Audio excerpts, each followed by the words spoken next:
News18.com. Daybreak, center to scrap UGC, Bukhari's killers identified.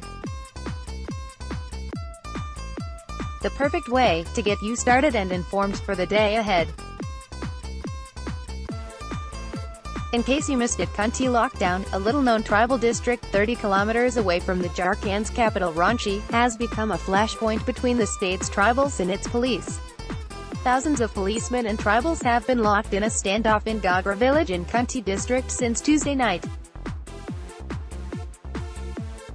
The death of a tribal in a stampede-like situation on Wednesday after police tried to force entry into the village has further escalated tensions. Tensions rose in the area last week when 5 tribal women working with an NGO were abducted by 6 men, taken to a nearby forest area and gang-raped. Police has since connected the gang rapes to the ongoing seclusionist movement called Bukhari that has become a rage in the tribal belt in central India across Jharkhand and other states. No more UGC. In a major overhaul, the government has proposed to restructure the University Grants Commission (UGC) and replace it with a new Higher Education Commission of India. The move is expected to downsize the scope of the higher education regulator. The biggest example of this reduced scope would be that, in the new avatar, it will no longer have the role of funding universities. The draft act proposes that the regulator only focus on setting, maintaining and improving academic standards in universities. Bukhari murder. The Jammu and Kashmir police on Wednesday have identified the assailants who killed veteran journalist Shujat Bukhari earlier this month.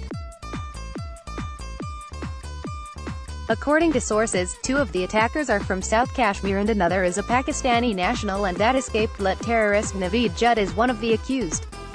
Game over. Defending champion Germany crashed out of the World Cup on Wednesday after a stoppage-time VAR-assisted goal from Kim Young-gwon in a late second by Son Heung-min earned South Korea a famous 2-0 win. The latter is also out of the tournament after Sweden beat Mexico 3-0. Poetic politics. Bharatiya Janata Party (BJP) President Amit Shah on Wednesday said that Congress disrespected Vande Mataram by using only a few stanzas to appease a section of the people during the freedom struggle. Addressing the Bankim Chandra Chattopadhyay Memorial Lecture organized by Dr. Syama Prasad Mukherjee Research Foundation in Kolkata, Shah said that it was due to this shameful act that our country was divided. Rules test. Congress's Siddaramaiah started making noise about the coalition government with Janata Dal, secular, in Karnataka after it formed the cabinet 3 weeks ago. Many of his loyalist MLAs have been left out of the cabinet and he is understandably angry. With the upcoming 2019 elections, the onus of keeping the coalition together falls entirely on Congress Vice President Rahul Gandhi. But will the Gandhi scion be able to rein in the former Karnataka CM? Read News 18's exclusive report. Pressure tactics. Even before reports of a U.S. government official warning the Indian government against buying oil from Iran died down, U.S. Ambassador to the United Nations, Nikki Haley met PM Narendra Modi on Wednesday and reiterated that it was important for India to cut its dependence on Iranian oil. Haley, however, added that the United States would still allow India to use the Chabahar port as a corridor to Afghanistan. Debunking perceptions. The Women and Child Development Ministry on Wednesday dismissed, as clearly inaccurate, a survey conducted by the Thomson Reuters Foundation that ranked India the world's most dangerous country for women, saying the report is based on perception of unknown persons. Rape capital. Even as the government debated the veracity of the Reuters survey, a Canadian national was allegedly raped by a man whom she met at a pub in South Delhi's House Khas area. According to the police, the woman went to Abhishek's place on his invitation where he assaulted her. A case has been registered against the accused. Pride Month. Transgender activist Rudrani Chetri, who spearheads Mitter Trust in Delhi, opened the first Indian transgender modeling agency called Bold in 2015. Read News 18's exclusive story on the incredible journey of Chetri, who has come a long way from being denied entry inside a mall to walking the ramp.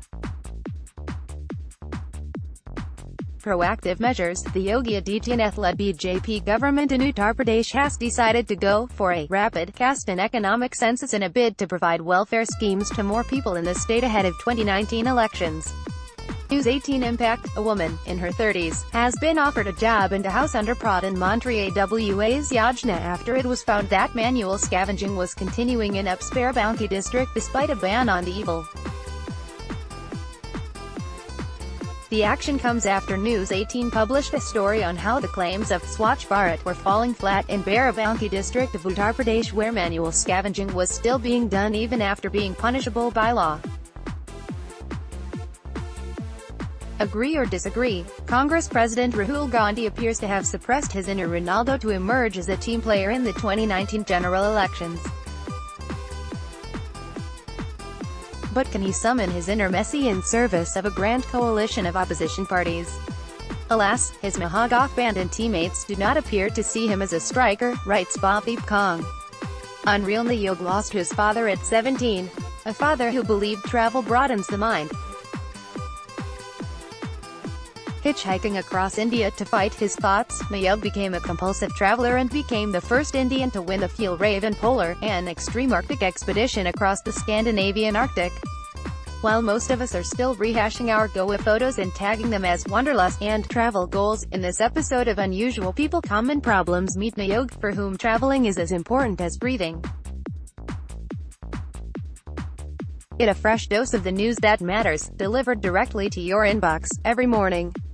The perfect way to get you started and informed for the day ahead. Subscribe to News 18 Daybreak.